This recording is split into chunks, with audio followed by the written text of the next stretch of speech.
Hi, welcome to ESG MENA interview with Jocelyne Elias, founder of Mindset Rewire. Hi, Jocelyne. Hi, Fawzia. How are you doing? I'm good. Great to see. So, Jocelyne, I've been through the PwC report, the last one, about the socio-economic impact of mental illness. And there were some shocking facts and numbers. I remember there was the number of $3.5 billion of loss in productivity annually at global level.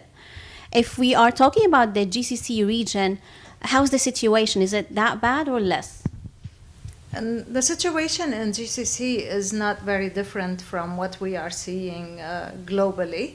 And also, these numbers are estimated to grow by the year 2030.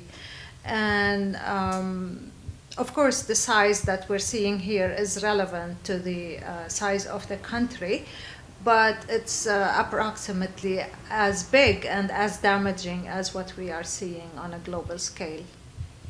And are stakeholders, or to what extent are stakeholders aware of the impact of that problem? Organizations as well as people and leaders are starting to become aware of the impact of mental health on their overall environment, productivity of the employees, engagement, especially retention.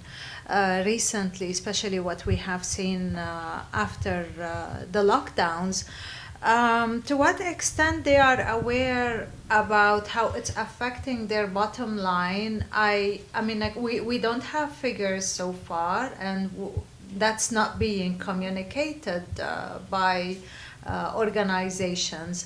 But we have, global figures which indicate that this definitely affects the bottom line, consequently as well the economy.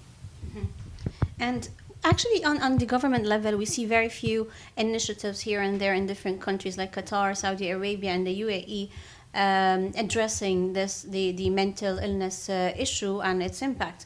And also the investment in mental health represent or reflects minimal interest or focus on the issue. How do you think, and in your opinion, this is going to impact further the situation and accelerate the damage it's causing? The speed to how much I would say government can do. They can't do on their own everything, so they need the cooperation of the organizations on that, and ultimately it's the organization's decision whether to take that into consideration and apply or do something about it or not.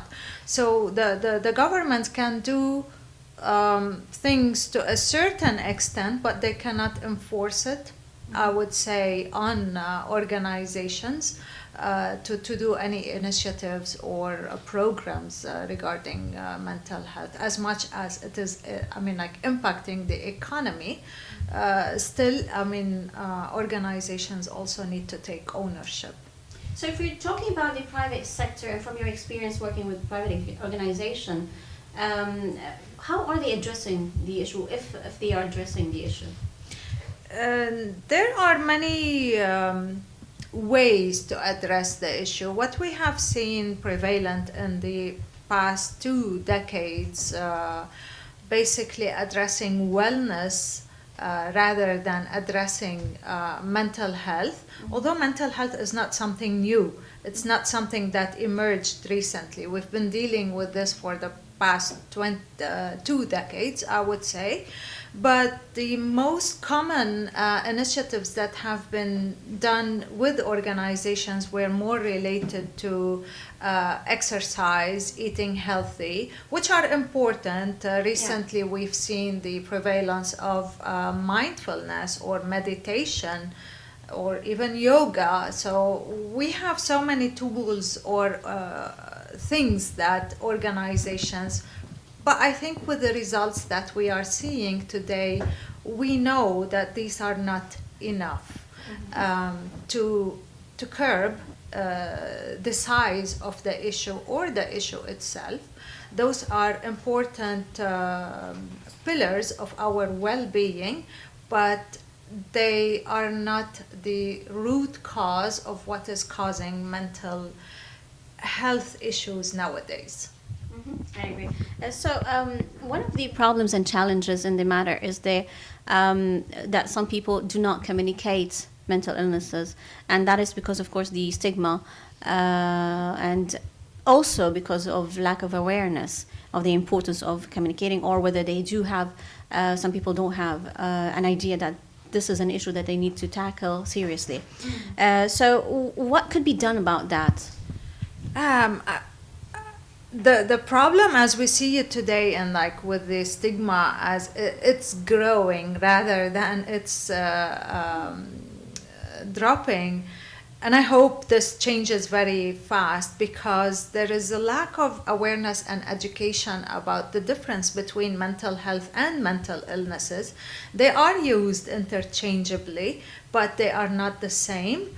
And because of the proximity of definitions, so anyone who has a mood disorders for a prolonged or like considerable time, yes, I mean, like, of course, they're gonna face some depression or anxiety. Untreated stress leads to too many consequences. But the major issue is that, like, with the awareness or education about mental health, because this is a natural experience to us as humans, we experience mental health issues on a day-to-day basis, and we must not confuse mental illness or putting any clinically mental disorder. If we just talk about schizophrenia or bipolar issues or severe depression, these are mental illnesses. But because they're used interchangeably, it's making the stigma linger. And the way out of this is to educate more people about mental health. I actually don't like to use the word mental health, and instead in all my communication I use mental performance, because that's what is it about. What it is, yes, true. I agree. Thank you very much, Jocelyne. It was lovely talking to you. Thank you, Fawzia. Thank you, everybody.